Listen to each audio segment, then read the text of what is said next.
Seorang gadis kecil mendongak dan betapa kagetnya dia, seekor anak singa tiba-tiba jatuh dari langit. Esy nggak tahu dari mana asalnya, tapi melihat wajahnya yang menyedihkan, Esy nggak tega meninggalkannya sendirian di hutan yang berbahaya ini. Jadi anak singa itu dibawanya pulang.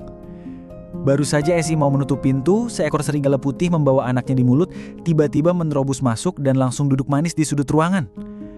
Esy bingung, tapi dia beranikan diri untuk mendekat.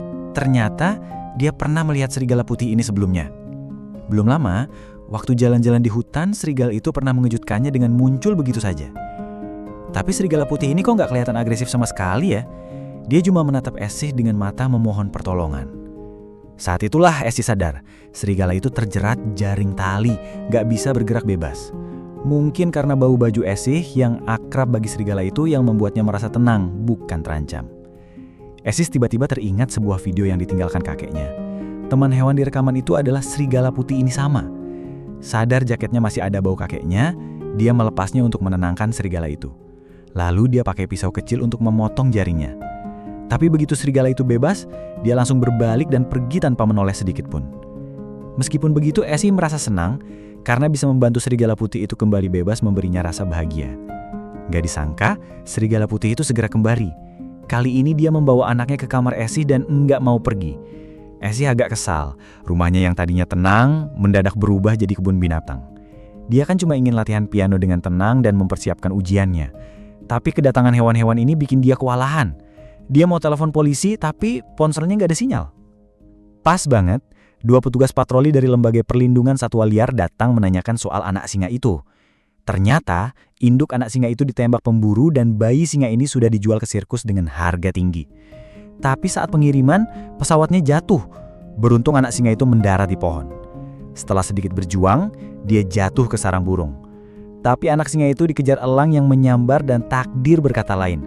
Dia akhirnya jatuh ke pelukan Esy. Awalnya Esy mau jujur dan mengembalikan anak singa itu. Tapi begitu dia tahu anak singa itu akan dibawa ke sirkus, dia langsung berubah pikiran dan memutuskan untuk menyembunyikannya. Esy sudah kehilangan orang tuanya waktu kecil, dan beberapa hari yang lalu, kakek tercintanya juga meninggal. Gak ada yang lebih mengerti rasa sakit kehilangan keluarga selain dia. I love you, my blue fairy. I'll always be here. I love you too. Saat dia sampai rumah, dia melihat serigala putih sedang menyusui anaknya. Pas banget anak singa itu dengan santainya mendekat. Esy langsung deg-degan, takut serigala putih itu nggak mau menerima anak singa ini. Tapi di luar dugaan, anak singa itu merangkak ke induk serigala dan mulai menyusu barang anak serigala. Serigala putih itu nggak menghentikannya. Mungkin di matanya, anak singa itu cuma bayi lain yang butuh bantuan. Melihat momen yang mengharukan ini, Esy terharu banget dan memutuskan untuk mengadopsi mereka berdua. Beberapa hari berikutnya, kedua anak hewan itu jadi sahabat karib. Mereka bermain dan berguling-guling di rumah tanpa peduli apa-apa. Serigala putih kembali setiap hari untuk memberi mereka makan tepat waktu. Melihat pemandangan indah seperti itu, Esy mengeluarkan ponselnya dan merekam setiap momen. Seiring berjalannya waktu, kedua anak hewan itu jadi makin lengket sama dia. Mereka ngikutin Esy kemana-mana. Waktu Esy latihan piano, mereka akan keluar bermain dengan tenang. Tapi, begitu dia berhenti, mereka akan berubah jadi bayangan kecilnya, nempel terus kemanapun dia pergi.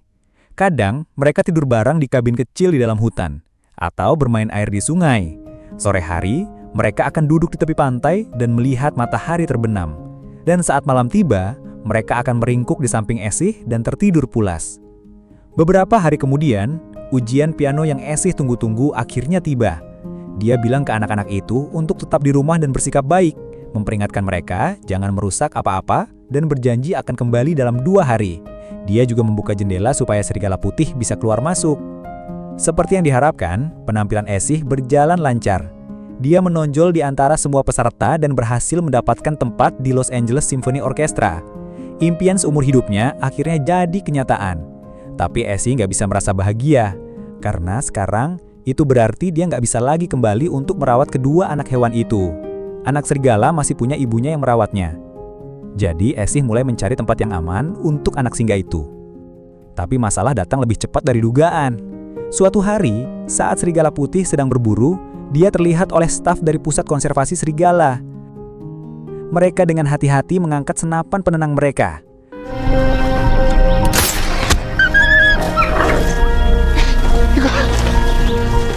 Begitu saja, serigala putih itu dibawa pergi. Saat Essie kembali ke rumah, pemandangan yang menyambutnya membuatnya tertegun. Kedua anak hewan itu membuat rumah berantakan total karena putus asa mencari makanan. Sebelum Essie sempat kesal, dia sadar serigala putihnya hilang. Panik, dia lari keluar mencari, tapi kemanapun dia cari, serigala itu nggak ada. Nggak ada pilihan lain, dia kembali ke rumah untuk memberi makan anak-anak hewan yang kelaparan itu. Hilangnya serigala putih secara tiba-tiba membuat Essie merasa nggak berdaya. Dia tahu dia nggak bisa mengurus pekerjaan dan merawat hewan-hewan itu pada saat yang bersamaan.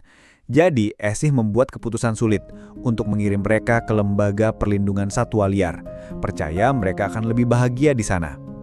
Mungkin merasakan apa yang akan terjadi, kedua anak hewan itu diam-diam naik ke tempat tidur Essie malam itu, memeluknya erat, nggak mau melepaskan. Hati Essie luluh. Dia bersumpah dalam hati bahwa dia nggak akan pernah meninggalkan mereka. Jadi, Essie berhenti dari pekerjaannya di orkestra simfoni dan mulai mendedikasikan dirinya sepenuhnya untuk membesarkan mereka. Dengan serigala putih yang sudah pergi, kedua anak hewan itu menganggap Essie sebagai ibu mereka. Dia memberi mereka nama baru. Anak serigala jadi Mozart dan anak singa Dreamer. Impian musiknya yang nggak terpenuhi kini akan hidup melalui mereka. Dan Mozart beneran kelihatan punya bakat musisi. Dia bahkan mulai bermain piano seperti seorang maestro. Saat musik piano Essie yang lembut memenuhi udara, musim dingin datang dengan cepat, menyelimuti seluruh hutan dengan salju. Kedua anak hewan itu sudah tumbuh jadi hewan besar dan kuat, saling kejar-kejaran dan bermain di salju. Essie menyiapkan makan malam lezat untuk mereka setiap malam. Nafsu makan mereka besar banget. Essie dan kakeknya Joe harus membawa daging dalam jumlah besar untuk terus memberi makan mereka. Meskipun sudah berusaha siap, Joe masih sedikit takut dengan ukuran mereka. Dia meminta Essie untuk menghubunginya setiap hari lewat radio untuk memastikan dia aman. Seiring Mozart dan Dreamer terus gumbuh, wilayah mereka juga meluas. Yang gak Essie sadari adalah bahaya perlahan-lahan mengintai seiring pergantian musim. Saat salju mencair, hutan kembali hidup. Satu hari, seorang ibu dan anak perempuan tiba di pulau untuk memetik bunga. Saat Mozart dan Dreamer melihat mereka lari ke arah mereka dengan kecepatan penuh. Essie panik, takut terjadi sesuatu yang buruk. Dia lari untuk menghentikan mereka, tapi dia nggak sengaja tersandung batu dan kepalanya terbentur keras ke tanah, lalu pingsan. Mendengar suara itu, Mozart lari kembali duluan. Melihat Essie tergeletak di tanah, dia jadi panik. Seperti anak kecil yang tahu dia melakukan kesalahan, dia mendorongnya berulang kali, berusaha keras membangunkannya. Pas banget, Dreamer juga tiba. Mereka berdua mengelilingi Essie, memanggil-manggil, berharap ada seseorang, siapapun, datang menolong. Tapi ini pulau terpencil, nggak ada siapa-siapa. Malam tiba, dan mereka tetap nggak mau meninggalkannya, menjaganya tanpa bergerak di kegelapan yang dingin. Keesokan paginya, suara Joe terdengar dari walkie-talkie. Mereka sudah sepakat untuk check-in setiap hari, tapi hari itu dia sudah menelpon beberapa kali tanpa jawaban. Panik, dia langsung naik perahu dan menuju pulau. Saat dia tiba di rumah Essie dan gak menemukannya, dia berlayar mengelilingi pulau untuk mencari. Mozart melihatnya dan melalong keras.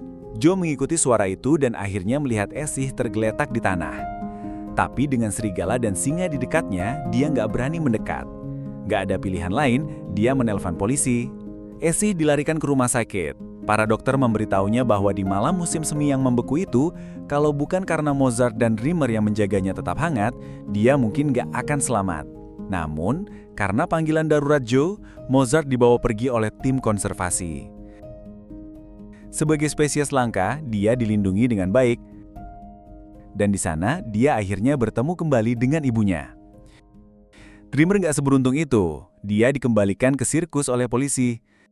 Saat dia melihat pawang Alan, Dreamer langsung gelisah. Tapi nasibnya nggak bisa diubah. Alan bilang ke anaknya Rafal, kalau untuk benar-benar menjinakkan singa, mereka harus membuatnya merasakan ketakutan. Lalu dia mencambuk Dreamer dengan keras pakai cambuk kulit.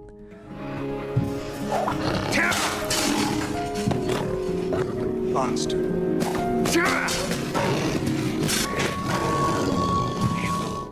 Sementara itu Essie nggak bisa berhenti memikirkan Mozart dan Dreamer. Dia menyelinap keluar dari rumah sakit dan pergi ke kantor polisi untuk menanyakan mereka. Tapi para petugas bukan hanya mengabaikan permohonannya. Mereka memberitahunya bahwa memelihara hewan liar itu melanggar hukum. Nggak ada pilihan lain, Esih memutuskan untuk mencari mereka sendiri. Dia segera menghubungi Ellie, Direktur Pusat Konservasi Serigala. Ellie memberitahu Esih bahwa Mozart sangat bahagia sekarang. Dia sudah bertemu kembali dengan ibunya dan naluri alaminya sudah terbebaskan. Merasa lega mendengar ini, Esih merasa setengah bebannya terangkat, tapi dia tetap gak bisa berhenti mengkhawatirkan Dreamer. Esih tahu Dreamer kemungkinan besar sudah dikirim kembali ke sirkus dan dia bersumpah akan mencari setiap sirkus di dunia kalau memang itu yang harus dia lakukan untuk menemukannya. Hari itu juga, karavan sirkus kebetulan lewat dekat pusat serigala. Mozart langsung mengenali auman Dreamer dan menangis, memanggil temannya. Tapi karavan itu nggak menunjukkan belas kasihan dan melaju pergi tanpa berhenti. Saat itu, sebuah keputusan berani muncul di hati Mozart. Dia akan menemukan Dreamer dan menyelamatkannya. Malam itu juga, Mozart menggali lubang di bawah pagar kawat dan kabur dari pusat konservasi. Setelah berlari cukup jauh, Mozart akhirnya tiba di area sirkus. Dia langsung mulai menggali lagi dan dengan mudah menyelinap masuk ke sirkus. Tapi saat dia sampai di kandang Dreamer, dia sadar dia nggak punya cara untuk membukanya. Tetap saja, Mozart nggak menyerah. Dia menemukan sebuah tongkat dan mencoba menggunakannya sebagai pengungkit untuk membuka kandang. Melihat ini, Dreamer cepat-cepat bangun untuk membantu. Tapi tongkat yang rapuh itu nggak sebanding dengan jeruji logam yang kokoh. Suara itu menarik perhatian Alan. Alan bingung dengan kegelisahan Dreamer, jadi dia membuka kandang untuk memeriksa apa yang terjadi.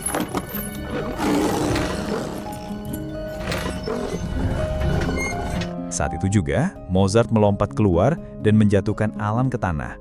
Lalu dia dan Dreamer kabur. Akhirnya bersatu kembali. Kedua teman itu dengan gembira bergulat dan bermain bersama. Sudah waktunya pulang. Mengikuti aroma yang familiar di hutan, serigala dan singa itu mencari jalan pulang. Saat mereka lapar, mereka menyelinap ke supermarket dan menyantap hidangan prasmanan mewah. Penjaga keamanan supermarket berlari setelah mendengar suara itu. Tapi saat dia melihat pemandangan itu, dia cepat-cepat masuk ke ruang keamanan dan menelpon polisi. Tapi Mozart dan Dreamer sudah lama pergi. Sementara itu, Esih mendengar dari Ellie bahwa Mozart sudah menyelamatkan Dreamer. Ellie meminta Esih untuk membantu pencarian. Mozart masih memakai kalung pelacak, jadi mereka bisa menemukan lokasinya dengan cepat. Sekarang, seluruh polisi kota mencari Mozart dan Dreamer, dan Alan tiba di hutan dengan senapan. Dia segera melihat Dreamer minum di tepi sungai. Alan mengangkat senapannya dan membidik. Mozart langsung bereaksi. Tanpa ragu, dia menyerbu Alan, tapi terkena panah penenang. Dosis yang ditujukan untuk Dreamer bisa mematikan bagi Mozart. Untuk menghindari masalah lebih lanjut, Alan memerintahkan anaknya Rafa untuk membuang kalung pelacak itu. Tapi Rafa diam-diam menyembunyikannya di balik bajunya. Setelah mereka pergi, Dreamer berlari kembali ke sisi Mozart, memanggilnya dengan panik. Ellie dan Esih menggunakan sinyal pelacak untuk menemukan Alan dan Rafa. Tapi Alan menyangkal semuanya, mengklaim dia baru menemukannya di pinggir jalan. Setelah mereka pergi, Rafa berpura-pura pergi ke toilet, lalu cepat-cepat menyusul Ellie dan Esih secara diam-diam. Dia membawa mereka ke tempat di mana serigala putih pernah ditangkap. Tapi Mozart sudah pergi. Esih makin cemas. Mereka harus menemukan mereka sebelum polisi melakukannya. Berkat saran Rafa, Esih dapat ide. Dia akan berkendara melewati hutan sambil memainkan musik yang biasa dia latih. Benar saja, Dreamer mendengar melodi familiar itu dan lari keluar. Melihat Esih, dia jadi sangat gembira dan membawanya ke kabin kayu kecil di hutan. Mozart sangat gembira atas pertemuan kembali, berlari mendekat dan membasahi Esih dengan ciuman seolah mencurahkan semua kerinduan yang dia pendam. Esih bergegas keluar dan memberitahu semua orang bahwa dia sudah menemukan Mozart. Tapi pas banget, Alan tiba dengan senapan dan menuntut Dreamer dikembalikan kepadanya. Yang mengejutkan semua orang, Rafa melangkah di depannya. Saat itu pula, polisi muncul. Esih cepat-cepat lari kembali ke kabin dan membawa Mozart dan Dreamer ke terowongan tersembunyi. Saat polisi tiba, mereka sudah kabur. Mereka keluar dari pohon berlubang. Di sebelah danau, ada pulau pribadi Esih. Selama mereka bisa menyeberang, mereka akan aman, karena polisi nggak punya yurisdiksi di pulau itu. Esih makin cemas. Dia terus mendesak Dreamer dan Mozart untuk cepat-cepat masuk ke air, karena polisi semakin mendekat. Tapi meskipun begitu, Dreamer tetap berjalan dengan teguh ke arah polisi karena dia ingin mengulur waktu agar Essie dan Mozart bisa kabur.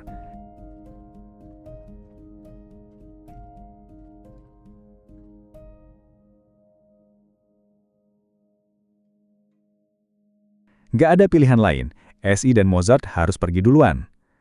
Saat suara tembakan terdengar, Essie sadar kalau Dreamer mungkin sudah tertembak. Menahan kesedihannya, dia kembali ke pulau bersama Mozart. Tapi Mozart gak tahu apa yang terjadi, berdiri di tepi pantai menunggu Dreamer tanpa bergerak. Pas banget, ada suara geremesak tiba-tiba dari semak dekat sana. Mereka melihat lebih dekat dan melihat sosok familiar keluar dari bayangan. Itu Dreamer. Dia berhasil kabur dari polisi. Mozart berlari ke arah Dreamer, diliputi kegembiraan. Semua orang yang menyaksikan momen ini dipenuhi kebahagiaan. Mereka akhirnya bisa hidup selamanya di pulau penuh lagu ini. Emosi yang tulus dan jujur bisa melampaui spesies. Dua hewan yang seharusnya bermusuhan akhirnya membangun persaudaraan paling dalam. Dan semuanya berasal dari cinta. Semua makhluk hidup punya jiwa. Sejak saat ini, hidup jadi sebuah lagu dan emosi mengalir seperti sungai. Matahari terbenam meleleh menjadi lautan oranye. Angin malam menyerah pada kehangatan cinta. Selama cinta hidup di hatimu, nggak ada gunung yang terlalu tinggi, nggak ada lautan yang terlalu luas, setiap tempat jadi pemandangan. Itu berlaku untuk manusia dan juga berlaku untuk hewan. Ini adalah kisah nyata. Pada akhirnya, serigala dan singa itu hidup bersama selamanya, tumbuh bebas dan penuh kebahagiaan. So loud as the